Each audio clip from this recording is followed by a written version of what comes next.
Alors pour moi, Bleach n'a rien à faire dans le Big 3.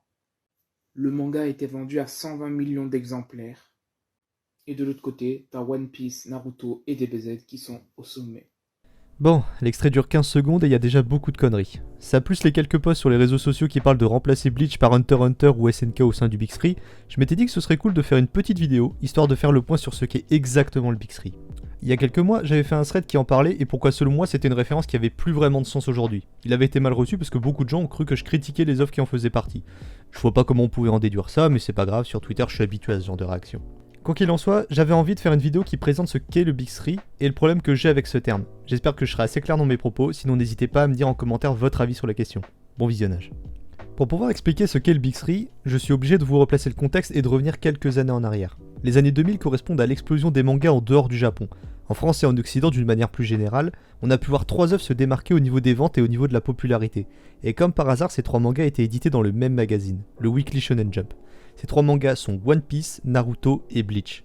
Ces 3 mangas se sont fait concurrence pendant quelques années, même si Naruto et One Piece avaient une certaine longueur d'avance sur Bleach, mais pendant longtemps ces 3 mangas ont fait partie des plus gros succès commerciaux en France. Le Big 3, c'est ça, c'est les 3 mangas les plus populaires et les plus vendus dans les années 2000 en France. C'est un terme presque exclusif à l'Occident, mais il se trouve que ce sont aussi les mangas qui symboliquement ont repris le flambeau laissé par Dragon Ball dans le Weekly Shonen Jump, donc ça a aussi une certaine signification au Japon. Il faut bien comprendre que le Big 3 n'a pas changé depuis toutes ces années, c'est pas un rang que les autres mangas peuvent atteindre. Dragon Ball n'a jamais fait partie du Big 3, même si c'est lui qui a fait découvrir pour beaucoup les mangas, parce qu'il est sorti avant cette explosion des mangas en France. Il est sorti en 84 et s'est terminé en 95, alors que les autres ont explosé en France au moment de l'essor des mangas en France au début des années 2000. Du Big 3, seul One Piece existe encore sous la même forme qu'au départ. Il en est, au moment où j'enregistre cette vidéo, à son 1059e chapitre et à son 103e tome. Bleach s'est terminé en 2016, il a eu un petit spin-off sympa qui s'appelle Burn the Witch, et Kubo a officiellement annoncé il y a un an la sortie d'un nouvel arc, même si on n'a pas de date de sortie. Tout ça bien sûr si on ne compte pas l'adaptation en animé du tout dernier arc prévu pour cet automne. Et Naruto fait aujourd'hui des collaborations avec Fortnite.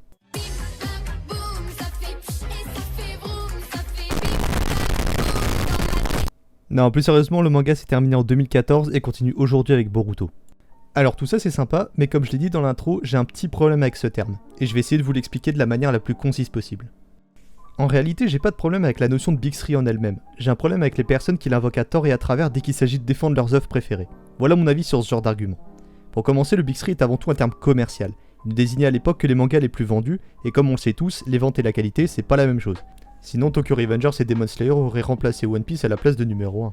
Vous voulez défendre votre œuvre préférée, parlez du fond, pas de ce qui l'entoure. Dans le fond, on n'en a rien à foutre des ventes que font les mangas que vous aimez, c'est pas important. Le plus important c'est le contenu, l'histoire, le message qu'ils transportent. Alors je suis parfaitement conscient que le mouvement de masse et les ventes, ça peut pousser quelqu'un à commencer un manga, et j'ai aucun problème avec ça, mais ça suffit pas à en définir la qualité. Au cas où, je tiens à préciser encore une fois, je ne critique pas les œuvres du Big 3, je les apprécie toutes. Je veux juste nuancer sur le fait qu'ils ne sont pas dans le Big 3 pour leur qualité, mais seulement pour leur vente chez nous. Le Big 3 est un terme né à une autre époque, il y a presque 20 ans maintenant. Je trouve que continuer à se servir de ce terme comme une référence n'a plus vraiment de sens. Au moment où ce terme a été créé, le manga était un domaine qui était de niche, et très peu de titres étaient populaires auprès du grand public. C'est clairement plus le cas aujourd'hui. Des dizaines de sorties peuvent se compter chaque mois et plus personne n'a honte de lire des mangas. Si le manga qu'on connaît aujourd'hui était sorti il y a 20 ans, est-ce qu'il y aurait un Big 3 ? Bon, c'est une remarque un peu idiote j'avoue, mais on peut pas comparer les mangas d'il y a 20 ans avec les mangas du Big 3, et ça pour une raison très simple. Les mangas qui sortent aujourd'hui sont les enfants du Big 3. C'est assez évident dit comme ça, mais c'est quelque chose qu'on reproche parfois à des œuvres comme Jujutsu Kaisen. On l'a accusé d'être un plagiat de Naruto et de Bleach. Mais faut réaliser que le Big 3 est ce qui a influencé la nouvelle génération de mangaka. Jujutsu Kaisen s'est inspiré de Bleach et de Naruto, Black Clover s'est inspiré de l'ensemble du Big 3. On peut aussi citer des mangas comme My Hero Academia ou Fairy Tail qui sont aussi sûrement inspirés de ces mangas. Le Big 3 représente un pilier de l'ancienne génération, mais ça suffit pas à en faire un argument de poids dans un débat. Le fait qu'ils aient inspiré beaucoup d'œuvres ne suffisent pas à les placer au-dessus.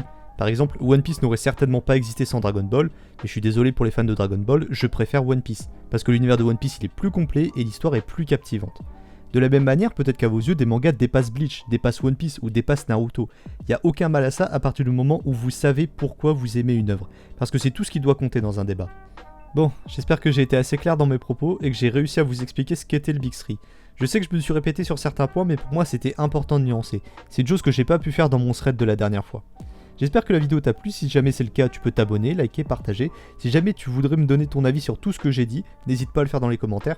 À partir du moment où c'est respectueux, je prends tous les avis en compte. Tu peux aussi me suivre sur Twitter, je fais des trucs sympas de temps en temps. Et tu peux aussi me follow sur Twitch, je fais minimum un live par semaine le mercredi. Et d'ici la prochaine vidéo, à la prochaine.